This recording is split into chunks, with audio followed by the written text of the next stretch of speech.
Over thinking. നമ്മൾ ചിന്തിച്ച് കാട് കയറുക, എന്നാൽ ആ കാട് കയറിയിട്ട് ഒരു കാര്യവുമില്ല.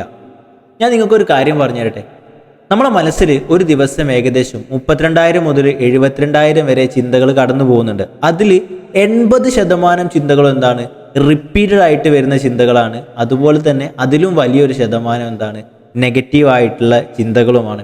അപ്പോൾ തന്നെ നിങ്ങൾക്ക് മനസ്സിലായി ഞാൻ എന്തുകൊണ്ടായിരിക്കും ഓവർ തിങ്കിങ്ങിലേക്ക് പോകുന്നത്, ചിന്തിച്ച സംഗതിയെക്കുറിച്ച് തന്നെ ചിന്തിച്ചിരിക്കുന്നത് എന്തുകൊണ്ടായിരിക്കും എന്നുള്ളത്. ഇന്നത്തെ വീഡിയോയിൽ നമ്മൾ ഡിസ്കസ് ചെയ്യാൻ പോകുന്നത് മെജോറിറ്റി ആളുകൾ ലൈഫിൽ സഫർ ചെയ്യുന്ന ഓവർ തിങ്കിങ്ങിനെ കുറിച്ചിട്ടാണ്. അതിനെ നിങ്ങൾക്ക് സിമ്പിളായിട്ട് ഏറ്റവും ലളിതമായിട്ടുള്ള രീതിയിൽ ഓവർ തിങ്കിങ്ങിലേക്ക് നിങ്ങൾ പോകുന്ന സമയത്ത് തിരിച്ച് ഈ മൊമെൻറ്റിലേക്ക് നിങ്ങളെ എത്തിക്കാൻ വേണ്ടി സഹായിക്കുന്ന ഒരു ചെറിയ ടെക്നിക്ക് മാത്രമാണ് ഇന്നത്തെ ഈ ഒരു വീഡിയോയിൽ നമ്മൾ ഡിസ്കസ് ചെയ്യാൻ പോകുന്നത്. Hi hello, I M Junaiz. I M international mind power trainer and hypnotist. നമ്മളെ ഈ യൂട്യൂബ് ചാനലിലൂടെ ഡിസ്കസ് ചെയ്യാറുള്ളത് നമ്മളെ മെൻ്റൽ, ഫിസിക്കൽ, സ്പിരിച്വൽ ഹെൽത്തിനെ ഇമ്പ്രൂവ് ചെയ്യാൻ പറ്റുന്ന ടോപ്പിക്സ് ആണ്. അപ്പോൾ അതുകൊണ്ട് തന്നെ നിങ്ങൾ നമ്മളെ ഈ ചാനൽ സബ്സ്ക്രൈബ് ചെയ്യുകയാണെങ്കിൽ നിങ്ങളെ ലൈഫിലെ ഏറ്റവും ഇമ്പോർട്ടൻ്റ് ആയിട്ടുള്ള ഈ 3 ഏരിയാസിനെ നിങ്ങൾക്ക് ഏറ്റവും ബെസ്റ്റ് ആയിട്ട് കീപ്പ് ചെയ്യാൻ വേണ്ടിയിട്ട് സാധിക്കും എന്നുള്ളതാണ്. അപ്പോൾ അതുകൊണ്ട് തന്നെ നമ്മളെ ഈ ചാനൽ നിങ്ങൾ മറക്കാതെ നിങ്ങൾക്ക് എന്ത് ചെയ്യാം? സബ്സ്ക്രൈബ് ചെയ്യാം. ഡയറക്റ്റ്ലി നമ്മളെ ഇന്നത്തെ വീഡിയോയിലേക്ക് പോകാം എന്നുള്ളതാണ്. അപ്പം നമ്മൾ ഇൻട്രോയിൽ പറഞ്ഞ പോലെ തന്നെ ഓവർ തിങ്കിങ് ഒന്ന് ആലോചിച്ച് നോക്കിയേ. ഇപ്പം സോഷ്യൽ മീഡിയ മുഖാന്തരം അല്ലെങ്കിൽ ഡെയിലി നമ്മൾ പുറത്തിറങ്ങുന്ന സമയത്തും അല്ലെങ്കിൽ നമ്മൾ വായിക്കുന്ന പുസ്തകങ്ങളിലൂടെയും നമുക്ക് കിട്ടുന്ന കാര്യങ്ങളിലൂടെയൊക്കെ ഒരുപാട് ഇൻഫോർമേഷൻസ് എന്ത് ചെയ്യുന്നുണ്ട്? നമ്മൾ കയറ്റി നമ്മളെ മനസ്സിൽ വെക്കുന്നുണ്ട്. എന്നാൽ ഇത് മുഴുവൻ നമ്മൾ ഉപയോഗിക്കുന്നുണ്ടോ എന്ന് ചോദിച്ചാൽ നോ. ഒരുപാട് ഇൻഫോർമേഷൻ ഉണ്ട്. ഇതെല്ലാം ഏതൊരു ഡയറക്ഷനിലാണ് ഉപയോഗിക്കേണ്ടതെന്ന് ചോദിച്ചാൽ എന്തല്ല നമുക്ക് അറിയില്ല എന്നുള്ളതാണ്. അപ്പോൾ അതുകൊണ്ട് തന്നെ പല കാര്യങ്ങളിലേക്കും നമുക്ക് ക്ലാരിറ്റി ഇല്ല. ഈ ക്ലാരിറ്റി ഇല്ലായ്മ നമ്മൾ എന്തിലേക്ക് എത്തിക്കുന്നുണ്ട്? ഓവർ തിങ്കിങ്ങിലേക്ക് എത്തിക്കുന്നുണ്ട് എന്നുള്ളതാണ്. അപ്പം നമുക്ക് നോക്കാം എങ്ങനെ നമ്മൾ ഓവർ തിങ്കിങ്ങിലേക്ക് പോകുന്ന സമയത്ത് സഡനായിട്ട് പെട്ടെന്ന് തന്നെ ആ മൊമെൻറ്റ് നമ്മളിങ്ങനെ റിയലൈസ് ചെയ്ത് വരുന്ന ആ ഒരു മൊമെൻറ്റിൽ എങ്ങനെ നമുക്കത് തിരിച്ച് നമ്മളെ പ്രസൻറ്റ് മൊമെൻറ്റിലേക്ക് നമ്മളെ എത്തിക്കാൻ പറ്റുമെന്ന് നമുക്ക് നോക്കാം. ഇതിന് നമുക്ക് ഉപയോഗിക്കാൻ പറ്റുന്ന ഒരു സിമ്പിൾ ടെക്നിക്കാണ് എന്ത്? 3-3-3 ടെക്നിക്ക്. അപ്പോൾ എന്താണ് ഈ 3-3-3 ടെക്നിക്ക് എന്ന് ചോദിച്ചാൽ നമ്മളെ മൈൻഡിനെ പെട്ടെന്നൊന്ന് റീസ്റ്റാർട്ട് ചെയ്യാൻ വേണ്ടിയിട്ട് നമ്മളെ സഹായിക്കുന്ന ഒരു ടെക്നിക്കാണ്. ഞാൻ സിമ്പിളായിട്ട് നിങ്ങൾക്ക് പെട്ടെന്ന് തന്നെ പറഞ്ഞു തരാം. ഒന്നാമതായിട്ട്, അതായത് ഫസ്റ്റ് 3 എന്നുള്ളത് എന്താണെന്ന് വെച്ചാൽ നമ്മൾ ഈ ഓവർ തിങ്കിങ്ങിലേക്കൊക്കെ പോകുന്നുണ്ട് നമുക്കിങ്ങനെ തോന്നുമല്ലോ. നമ്മളിങ്ങനെ ഇങ്ങനെ ആലോചിച്ച് നമ്മളിങ്ങനെ പോയി ഒരു മൊമെൻ്റ് ആകുമ്പോൾ നമ്മൾ തന്നെ റിയലൈസ് ചെയ്യും ഞാനിതിനെക്കുറിച്ച് വെറുതെ ആലോചിക്കുകയാണ്, ചിന്തിച്ച് കാട് കയറുകയാണെന്ന് ചിന്തിക്കുന്ന ആ ഒരു മൊമെൻറ്റിൽ തന്നെ എന്ത് ചെയ്യുക? നിങ്ങളെ ചുറ്റുഭാഗത്തുള്ള 3 കാര്യങ്ങൾ കാണുക. എന്നിട്ടത് കുറച്ചുറക്കെ പറയാം.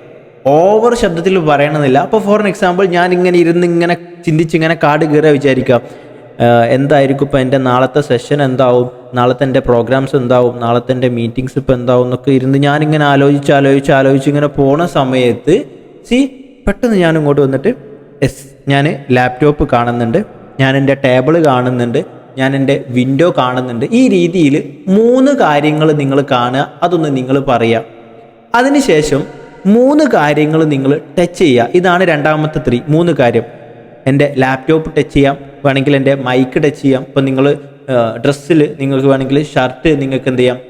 ടച്ച് ചെയ്യാം. നിങ്ങൾ വാച്ച് ഇട്ടിട്ടുണ്ടെങ്കിൽ എൻ്റെ വാച്ച് നിങ്ങൾക്ക് ടച്ച് ചെയ്യാം. ഇങ്ങനെ 3 കാര്യങ്ങൾ നിങ്ങൾ ടച്ച് ചെയ്യുക. ഇതാണ് രണ്ടാമത്തെ 3. ഇനി മൂന്നാമത്തെ 3 എന്താണെന്ന് വെച്ചാൽ നിങ്ങൾ ഡീപ്പറായിട്ടുള്ള 3 ബ്രീത്ത് എടുക്കുക എന്നുള്ളതാണ്. ഈ ബ്രീത്ത് എടുക്കുന്ന സമയത്ത് നിങ്ങൾ ശ്രദ്ധിക്കേണ്ടത് ഡീപ്പായിട്ട് നിങ്ങൾ എടുക്കുന്ന ബ്രീത്ത് വളരെ സ്ലോ ആയിട്ട് എന്ത് ചെയ്യുക? റിലീസ് ചെയ്യാൻ വേണ്ടിയിട്ട്. അതായത് നിങ്ങൾ ബ്രീത്ത് ഇങ്ങനെ അങ്ങോട്ട് എടുത്തിട്ട് ഒന്ന് അവിടെ ഹോൾഡ് ചെയ്ത് ഒരു 3 സെക്കൻഡിലാണ് നിങ്ങൾ ബ്രീത്ത് എടുത്തതെങ്കിൽ ഒരു 5 സെക്കൻഡ് വെച്ചിട്ട് അല്ലെങ്കിൽ ഒരു 6 സെക്കൻഡിൽ എന്ത് ചെയ്യുക? നിങ്ങൾ ആ ഒരു ബ്രീത്ത് റിലീസ് ചെയ്യാൻ വേണ്ടിയിട്ട് ശ്രമിക്കുക എന്നുള്ളതാണ്. അപ്പം ഇതാണ് എന്ത്? ഏറ്റവും ലളിതമായിട്ട് ഏറ്റവും സിമ്പിളായിട്ട് നിങ്ങളെ ഓവർ തിങ്കിങ്ങിൽ നിന്ന് ഈ ഒരു പ്രസൻറ്റ് മൊമെൻറ്റിലേക്ക് എത്തിക്കാൻ വേണ്ടിയിട്ട് സഹായിക്കും എന്നുള്ളതാണ്. അപ്പം നമ്മൾ ആദ്യം തന്നെ ഞാൻ പറഞ്ഞു 3 കാര്യങ്ങൾ നമ്മൾ കാണുക എന്നുള്ളത്. ഈ 3 കാര്യങ്ങൾ നമ്മൾ കാണുന്ന സമയത്ത് എന്താണ്? നമ്മളെ ചിന്തകൾ ഈ ഒരു മൊമെൻറ്റിലേക്ക് എത്തും. അതുപോലെ തന്നെ 3 കാര്യങ്ങൾ നമ്മൾ ടച്ച് ചെയ്യുന്ന സമയത്ത് ഫിസിക്കലി നമ്മൾ ഇവിടെ ആക്റ്റീവ് ആവുന്ന സമയത്ത് നമ്മൾ ഫിസിക്കലി ഇവിടെ ഉണ്ടെങ്കിലും ചിന്തിച്ച് ഞാൻ എൻ്റെ നാളെയോ മറ്റന്നാളോ നടക്കാനുള്ള മീറ്റിങ്സിലോ അല്ലെങ്കിൽ സെഷൻസിലോ ആണെങ്കിൽ അതിൽ നിന്ന് മാറിയിട്ട് ഈ ഫിസിക്കലി ഇപ്പം ഞാൻ ഈ ഉള്ള മൊമെൻറ്റിലേക്ക് എന്നെ എത്തിക്കാൻ വേണ്ടിയിട്ട് എൻ്റെ ചുറ്റുഭാഗത്തുള്ള കാര്യങ്ങളിലെ ഞാൻ അവെയർ ആവുന്ന സമയത്ത് ടച്ച് ചെയ്യുന്ന സമയത്ത് എന്ത് ചെയ്യും?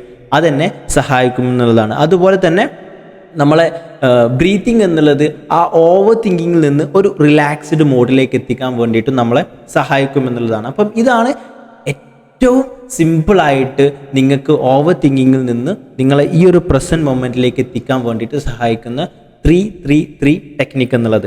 ഇനി നിങ്ങൾ ചെയ്യേണ്ട 2 കാര്യം പറഞ്ഞുതരാം. ഒന്ന്, നിങ്ങളിത് വർക്ക് ചെയ്യുക. നിങ്ങൾ നെക്സ്റ്റ് ടൈം ഇങ്ങനെ ചിന്തിച്ച് ഒരു കാര്യമില്ലാത്ത അനാവശ്യമായിട്ടുള്ള ചിന്തകളിലേക്ക് ഇങ്ങനെ പോകുന്ന സമയത്ത് നിങ്ങളിതിൽ വർക്ക് ചെയ്യുക. നിങ്ങൾക്കിത് റിസൾട്ട് ഉണ്ടെങ്കിൽ എന്ത് ചെയ്യാം, നിങ്ങൾക്ക് നമ്മളെ അറിയിക്കാം. അങ്ങനെ അറിയിക്കാം. അതല്ല, നിങ്ങൾക്ക് ഇതിൻ്റെ കുറച്ചും കൂടി അഡ്വാൻസ്ഡ് വേർഷൻ വേണമെന്നുണ്ടെങ്കിൽ, അതായത് കുറച്ചും കൂടി ഡീപ്പറായിട്ട് പെട്ടെന്ന് റിസൾട്ട് കിട്ടുന്ന ഒരു ടെക്നിക്കാണ് നിങ്ങൾക്ക് വേണ്ടെന്നുണ്ടെങ്കിൽ നിങ്ങൾക്ക് എന്ത് ചെയ്യാം, നമ്മളെ കണക്ട് ചെയ്യാം. ഞാൻ ഇതിൽ കൊടുക്കുന്ന ഒരു നമ്പർ ഉണ്ട്, ഒന്നെങ്കിൽ വീഡിയോയിലുണ്ടാവും, അതുപോലെ തന്നെ നമ്മുടെ ഡിസ്ക്രിപ്ഷനിലുണ്ടാവും. അവിടെ വന്നിട്ട് നിങ്ങൾക്ക് ആ നമ്പറിൽ നമ്മളെ കണക്ട് ചെയ്യുകയാണെങ്കിൽ തികച്ചും ഫ്രീ ആയിട്ട് നിങ്ങൾക്ക് ഞാൻ പറഞ്ഞുതരാം എങ്ങനെ നിങ്ങൾക്ക് ഇൻസ്റ്റൻ്റ് ആയിട്ട് നിങ്ങൾക്ക് ഈ ഒരു ഓവർ തിങ്കിങ്ങിൽ നിന്ന് മാറിയിട്ട് പ്രസൻറ്റ് മൊമെൻറ്റിലേക്ക് എത്തിക്കാൻ വേണ്ടിയിട്ട് ഇതിനേക്കാൾ കുറച്ചും കൂടി അഡ്വാൻസ്ഡ് ആയിട്ടുള്ള ഒരു ടൂൾ, ഒരു ടെക്നിക്ക് ഞാൻ നിങ്ങൾക്ക് എന്ത് ചെയ്യാം, ഷെയർ ചെയ്യാം എന്നുള്ളതാണ്. അപ്പം ഹോപ്പ് ഇന്നത്തെ വീഡിയോ നിങ്ങൾക്ക് യൂസ്ഫുൾ ആയിട്ടുണ്ട് എന്നുള്ളത്. തീർച്ചയായിട്ടും ഇതിൽ വർക്ക് ചെയ്യുക, റിസൾട്ട് ഉണ്ടാക്കുക, എന്നിട്ട് എന്ത് ചെയ്യാം, ആ റിസൾട്ട് നമ്മളെ അറിയിക്കാം എന്നുള്ളതാണ്. അപ്പം അങ്ങനെയാണെങ്കിൽ നെക്സ്റ്റ് ഒരു വീഡിയോയിൽ നെക്സ്റ്റ് ഒരു ടോപ്പിക്കുമായിട്ട് നമുക്ക് മീറ്റ് ചെയ്യാം. Thank you so much for watching.